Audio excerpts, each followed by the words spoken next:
สุดแล้วเอามาหอนเพื่อนแล้วก็แห้งแต่งเขิงเอาไปอีก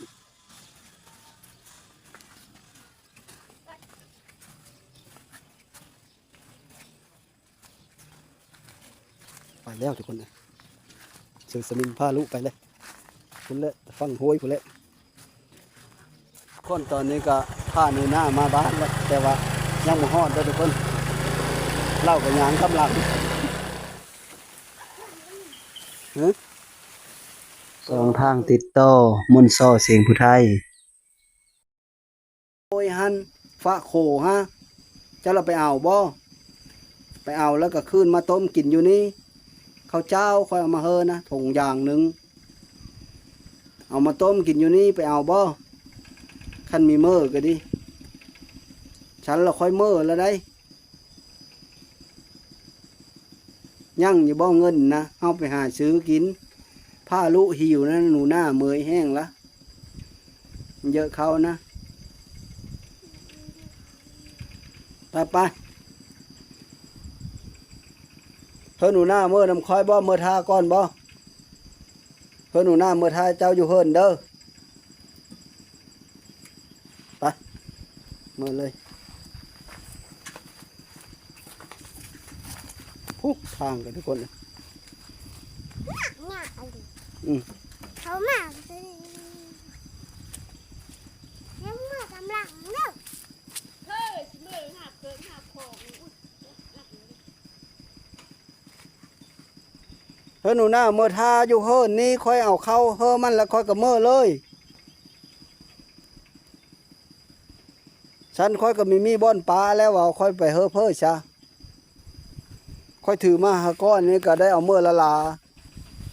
ช่องเธอแล้วค่อยเอาเข้ามาเจ้ามีเห็นเจ้านะ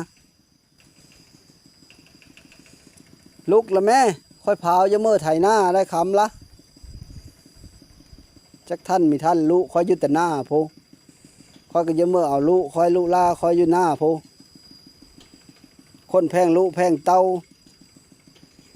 เจ้าผมมีแพงลุแพงเต้าผ้านอนดงนอนป้าเด้นะโอ้ยมีแต่ขี้เหนียวขี้ฝุ่นทั้งหมดกามันโลกอยู่ทุกคนเอ้ย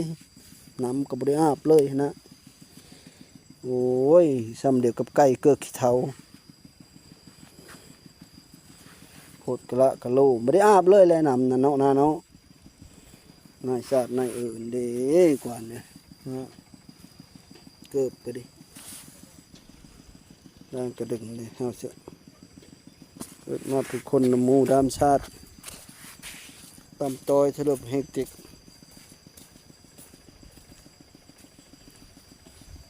ลุกแล้วบ่จะค่อยยางก้อนเด้อจะเอารถเขิงเจ้านะจะเริ่มมีไปเอาทีมรถมาอยู่พิเลิศเหงเขาใหม่ได้เขาหายเจ้าได้เขาแจ้ง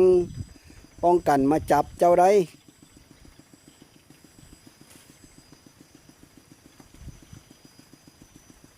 เว้าแต่ซื้อดอกเว้าแจ้งป้องกันจับกับทุกคนแต่ว่าคอยเว้าเขาเล่ายานซื้อดอก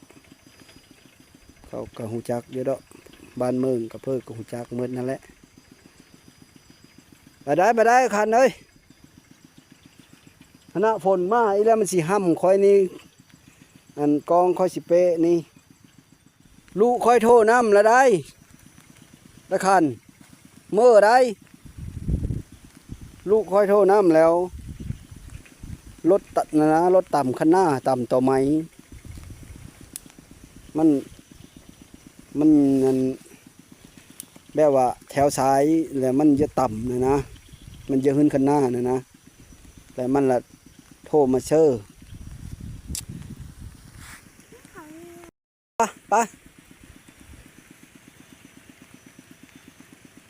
ไปได้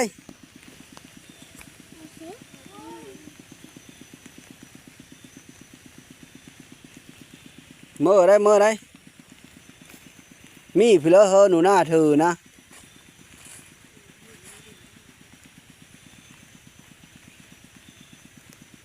เพ่อเรามาอยู่โลเล่มีแมนดินผู้เจ้ากามา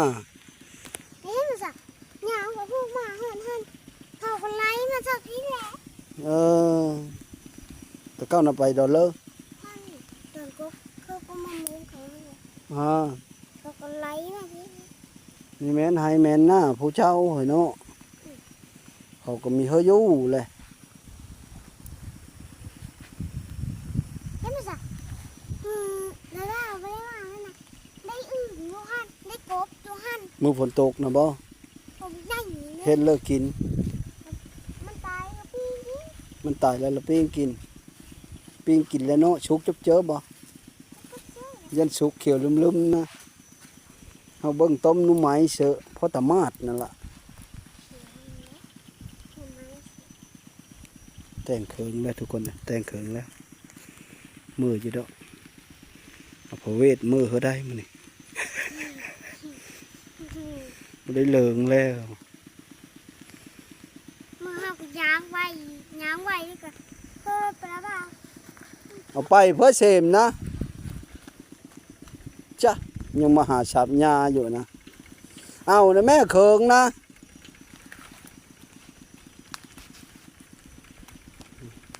ไอ้ขันเอานะแม่เคิงเจ้านั้น สับยาว ไป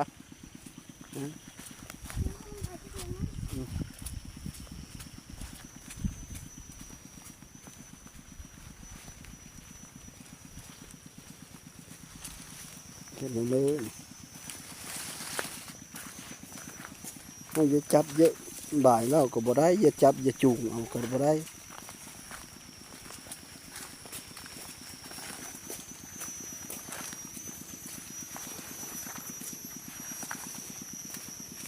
ฝนก็ตกเพราะฝนไปได้มือได้หนูหน้ามือท่าอยู่เฮิรนเด้อ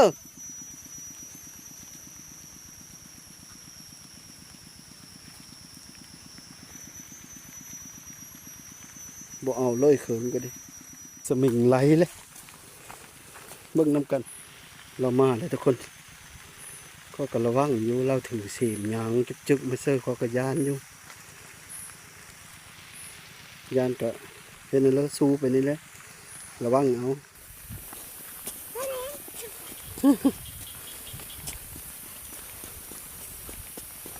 ตัวย่อน้ำเล่าวเด้อมือนี่นะเด้อเมื่อเลยอยู่เฮิรนผู้แต่ตายงั้นก็ไปเฮ็ดโอ้เรามาแล้วทุกคนกำลังมาฝนตกแห้งแล้วทุกคนทุกคนเรากำลังย่างมา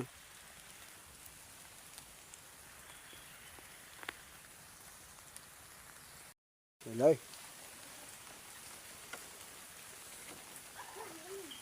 ฮะก็แต่ยอมรุ่นนั่นนะไป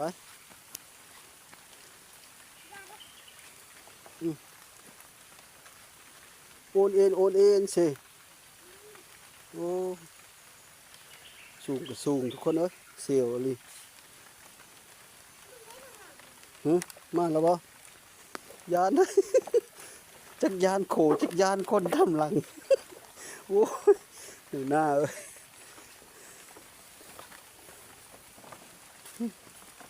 เบิ่งเวขึ้นก่อนคอยเด้อขันเด้อระวังเด้อยานได้เฮาได้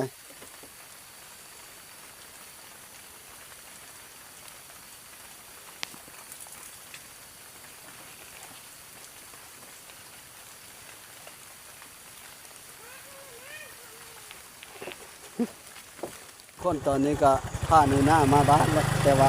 ยังบ่ฮอดเด้อทุกคนเล่ากับยางกำลังพาเราเจอเรามานำหลังเอาหนูหน้ามาแล้วเราก็ต้องมาเอาลูกมันน่ะแม่มันก็ไหลจะบาดนี่เสือกสมิงนี่ เอาลูกมันไปฟ้าเลย คนมาเลยมาฮอดเฮิรนแล้วบาดนี้นะเฮิรนกันพุ่นแหละยังแต่เสือสมิงนั่นแหละลูกมันเอามาเลยเสือสมิงลูกมันนะนะ เฮ็ด ลูกเสือสมิงมาเฮิรนไปเห็นเห็ดไปเบิ่งน้ำกันจ้ะไปเบิ่งเห็ดน้ำกันเห็นบ่เสือสมิงมาแล้วบ่วันศีล15 ค่ำทุกคนศีลเพ่ง น้ เออโอ้หลายเติบเห็ดขาว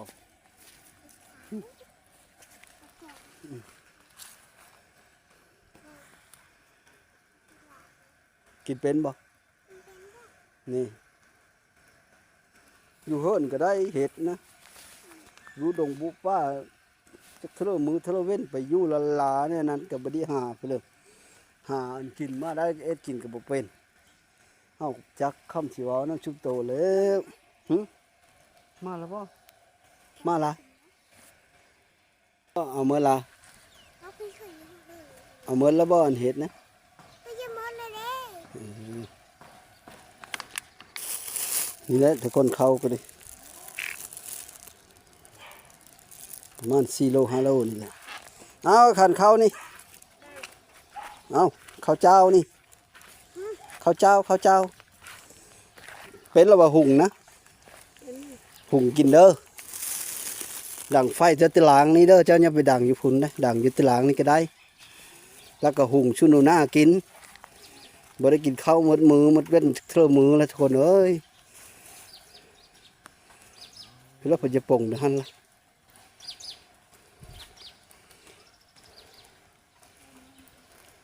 เพิ่นแล้วเพิ่นปลาเด้อเงาไหมหั่นล่ะ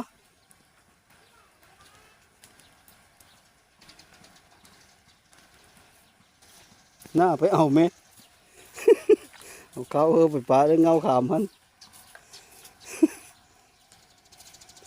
ลูกชายมากก็เห็นเห็ดแล้วไปเอาเห็ดโอ้กว่าฮอดเขาไปเฮ็ดเฮ็ดการสุมโตนี่เนาะเพิ่นแล้วบ้านนี้ดังไฟเลย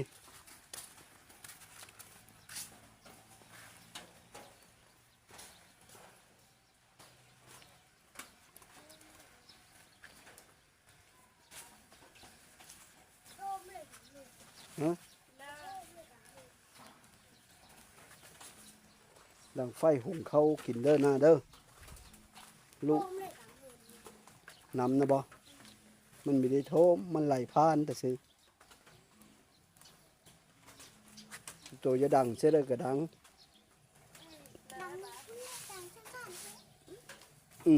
ไปดังญี่ปุ่นก็ดังไปเฮ็ดรถนะบ่าวจะเมื่อละลูกชายโทรน้ำนี่ละยารถไถช่อน่ะนะมันก็ยังมีแซมไปเลยไถหน้าก็ดิเด้อเอาเงินเขาตัวงบเอาหมดเท่านี้เงินโตนะหมดแล้วบ้านนี้เนี่ยมันได้ยั่งจักดีเลยได้เข้านะก็น้าบ้าวบ่ได้ไหลเลยน้าบ้าวออกมาเฮ้อโตแต่ซื้อนี่เมื่อเห็นโตเข้าหมดแล้วนะ แม่มึงจะไปที่ระบอกเนี่ยฮะมึงจะไปที่ระบอกเนี่ย เอ้ามึงไปเพลงอะไร ไปเอ็ดเพอคันยู่รถเป็นเลอเข้ากับมีพี่ละกับมีไปยู่นั่นเลออยู่เดอติหลางอยู่เดอขี้ดินนั่นเทงเขานั้นนะ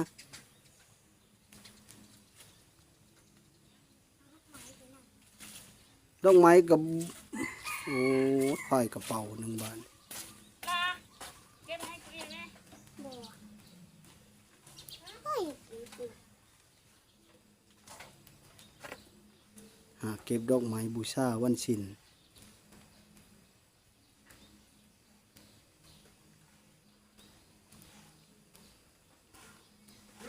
ยังมาชิวาวเลย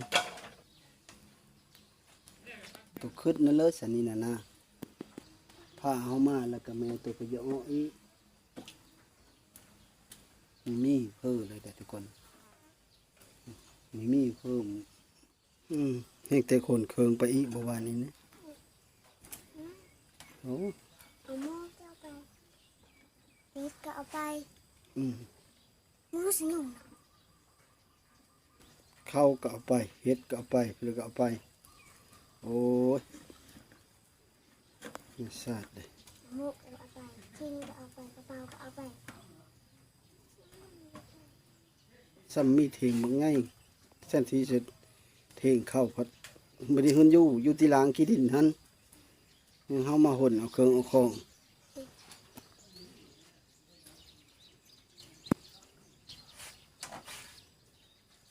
แต่เขาไม่ได้ เขาจ้างแค่คนหน้าไปดำน้ำหน้า เขาจ้างใครละบ่เขาจ้างดำให้ดำหน้ามีบ่อนอยู่ได้หน้าเอ้ยโอ้ยลำลอยเก็บเอาหมดมามองมามันบาน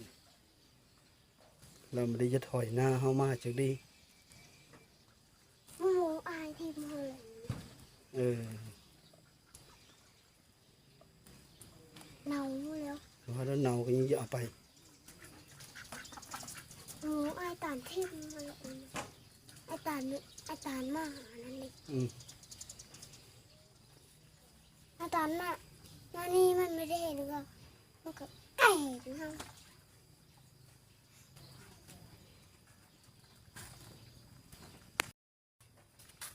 เขาเนี่ยยังเหลือตัวนี้แล้วทุกคน เอาไป คกก็เอาไปบ่ ไปเล่นมันเบา เขาบีเฮออยู่เด้อหันได้สอยู่เสื้อเสือขันเขาบีเฮออยู่เด้อเทงเขาเจ้าเราไปอยู่ชิเลอร์นี่เต็กเฮามาแต่งออกเกินของทุกคนเอ้ย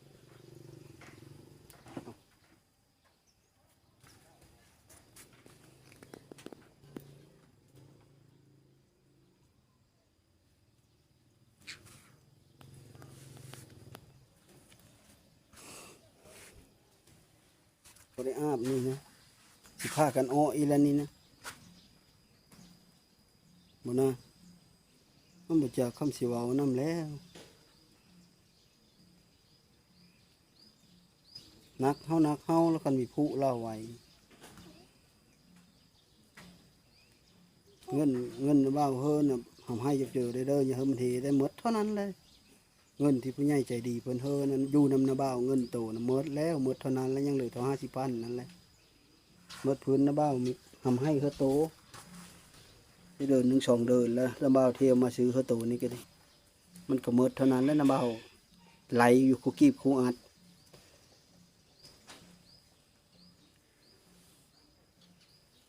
มีแต่นาบ้าวเงินนาบ้าวแล้วเฮอบ้านนี้ก็ได้หากใครว่าคันนาบ้าวมีหาชื่อแบชื่อมือก็ไม่ได้ได้ว่านนี้ก็ได้เงินผู้หนึ่ง ว้าจนนั้น มาชื่นนะได้เงินผู้หนึ่ง300,000เอาเวคือว่า ถึงเลย คือปกติดีมาเล่น แต่งเครื่องไปอีแล้วทุกคนเลยค่าเลยขอกันเลย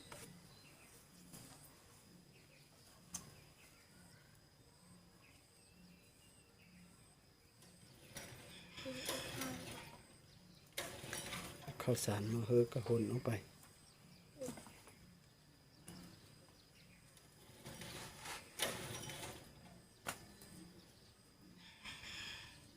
บอกกับบ่ได้บอกมีเฮอเราไปกับบ่ได้เมยบอกแล้ว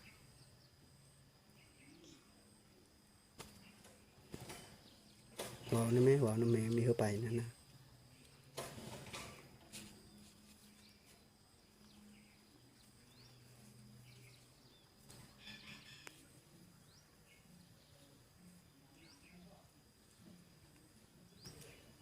หักแม่ อัดเฮือนอัดชานเรียบร้อยเลย สวี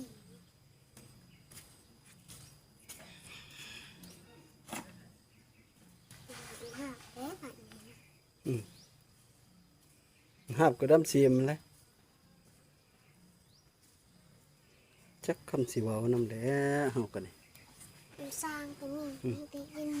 อุตส่าห์เอาไปนำเอาตะดงตะป้าตะหน้าเขาพูเฮามาพอยังเตียงเคิงเอาไปโตออีกเคิงตัวนั้นก็บ่ได้เอาเฮามาเลยเคิงที่เราเอาไปห้อยลงกกเสานั่นบ่ได้เอาเฮามาเลยหมดความคิดนำนั่นแล้วก็แนวแหละตามกรรมตามเวรเพิ่มมันนั่นแหละทุกคนเอ้ย มะม่วงนะบ้า บ่ได้มีเมียนบ่าวมาเฮอได้หมู่นบ่าวมาเฮอมื้อนั้นก็นบ่าวเฮอไม่เท่าไผสิว่าเยอะมาเฮอโตนะมะม่วง5-6หน่วย กับข้าวสารได้นะข้าวสารนะเสือน้ำบ้าเอามือละเอามาเฮิมมื้อนี้เลย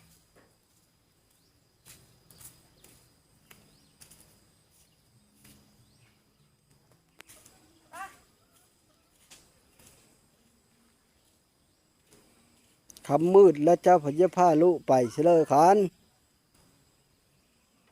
เพิ่นเว้าฝนตกมีเฮาดุงไปหน้าฟ้าห้องมีเฮาดุงไปไกล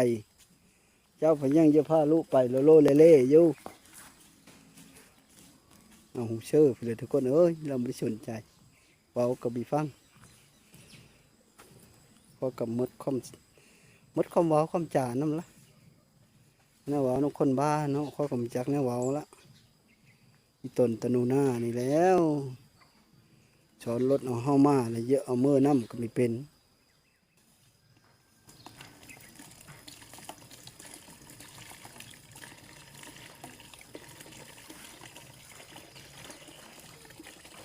เพิ่มไม่สูบน้ำเพิ่นหนูหน้าอาบเพราะมันแก้งมันกว้างเสียนะอ้อใบผลมีบ่บอนอาบน้ำนะคือไม่มีบอนอาบน้ำได้อยู่ผลนะ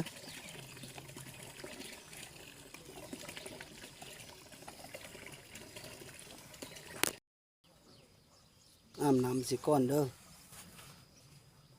มันกว่าขนาดไม่ได้อาบได้5 มื้อแล้วบ่นี้นะตักต้องออกไปนี่อาบจะเกิดละบ่นะบ่ได้อาบเลย5 มื้อ6 มื้อตักต้องก้อนออกไปผู้เล่นเนาะบ่ได้อาบเลยน้ำก็ดิชมเป็นลุเสือสมิงเลย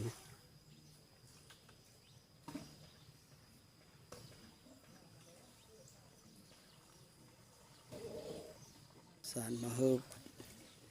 โยเฮามาพัดเล่าก็เฮามาตะกะโตพัดแล้วเล่าเฮามาเอาเคืองยาววันจะมาพักอยู่เฮิรนจุบเจอจะเนาะเฮามาเฮิรนแต่งเคืองไปต่ออี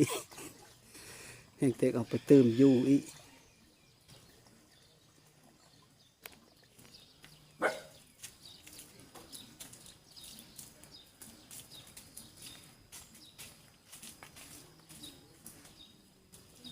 หิวนำห้องนำ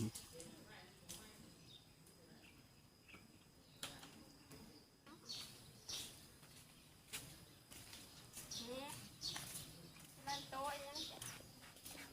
เพราะว่าเยอะ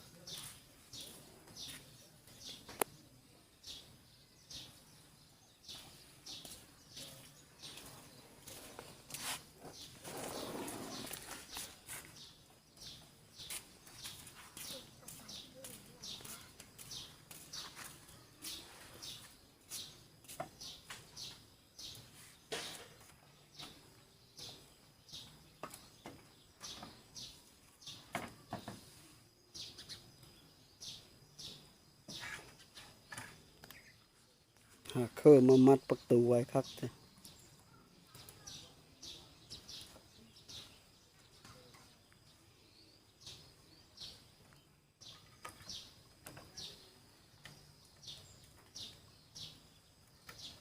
กองแขนบุห้านทุกคนเครื่องโบราณเลย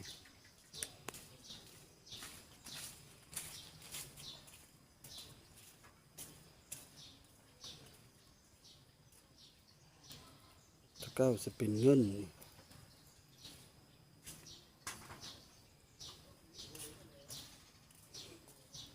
ล้วก็จะเป็นเงิน อืม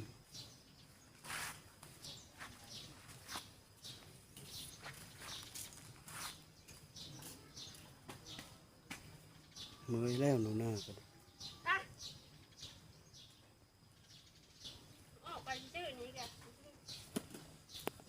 โอ้ไปเพิ่มไม่ได้นึ่งโมยก็ไม่มีหุงกินแล้วก็เอาถ้วยนั่นแหละตักกิน โทยเด็ดมึงคือเมียไปโทยเด็ดมึงคือเมียไปบอก เด้ เอาแล้วอ่ะขี้ขานเด้เนาะนาเนาะขี้ขานไป ปะโถไปแล้วมันขี้ขานอะไรมันขี้ขานไปน้ำเจ้า มันบอกขี้ขานเด้วะปะโถน่ะ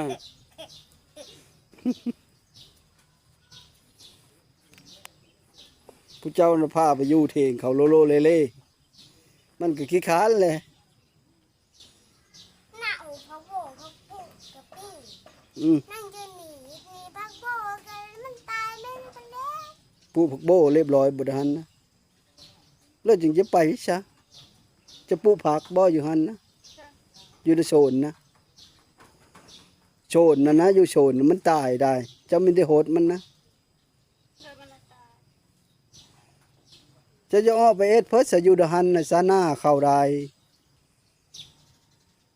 อยู่โหดโซนโหดเพลอนี้เป็นอันเลอคันเริ่มแรกละคือดังไฟนะหุงข้าวสุลุกินเนี่ยมันละได้แห้งนะหนูหน้าบ่ได้กินข้าวนะ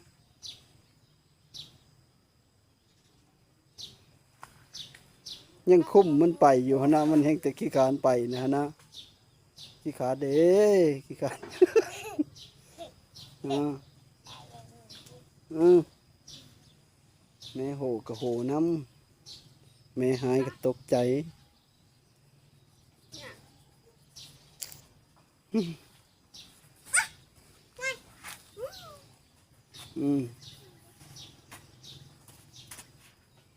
แม่คุ้มไปเลยขี้ขานจักช้ำไปเลย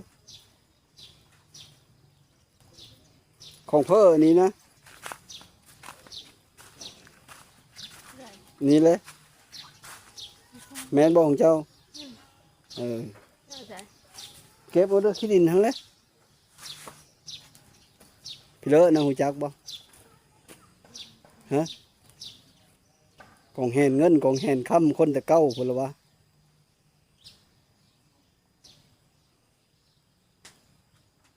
กองแขนปลักว่าให้พี่เลอะวะกองแขนเนาะชื่อนะกำไลกองแขนคนแต่เก้าแต่ว่ามันบ่แม่นเงินดอกมันเป็นลูปิเนียมเป็นบ่แม่นเหล็กเป็นลูปิเนียมเป็นโยมนะคันแม่นของแต่เก้าแท้นี่มันสิเป็นเงินแท้ๆเลยนะคิกๆเลยอันนี้มันบ่แม่นเงินลูกมันโยมล้มบ่ฮะใส่เข้าไปโอ้ปั๊บเลยพอดีเลยบาทนี่ งามจังละบาทนี่ ผู้สาวตะเก้าแขนกองแหนกองแหนนี่แหละกองแหนผู้ไทยตะเก้าแหละเพิ่มมีได้นี่ก็พอห้องพอให้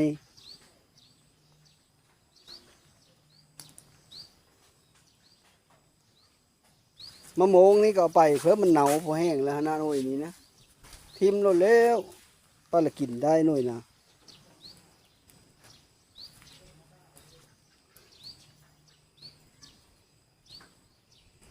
เจ้าเป็นเพิ่มมีสูบน้ำลักอาบเฮลุเฮเตามันเก่ง มันเนี่ย มันมีอาบมดพื้นมันจะอาบมันไม่ได้อาบน้ำได้5-6 มื้อแล้วฮะหน้าเมาหมองหมดเมาก็โตนอยู่ซ้ำแม่งโน่น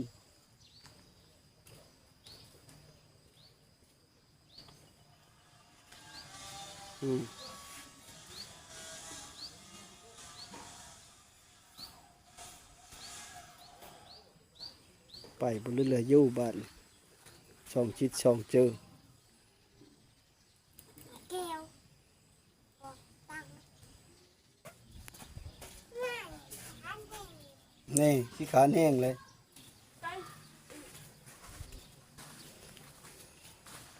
ชุดแล้วเอามาหอนเพื่อนแล้วก็แห้งแต่งเขิงเอาไปอีก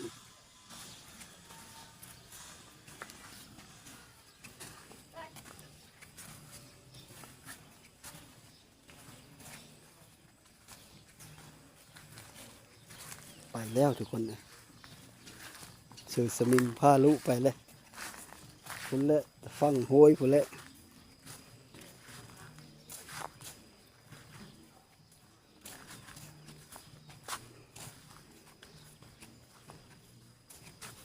ไปแล้ว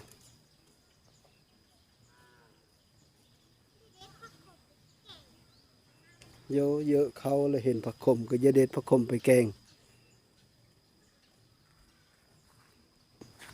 หนูหน้าแล้วเยอะเขานะทุกคนนะจากคำสีวาวแล้วห้ามก็มีอยู่ไปลิบๆพุ่นละ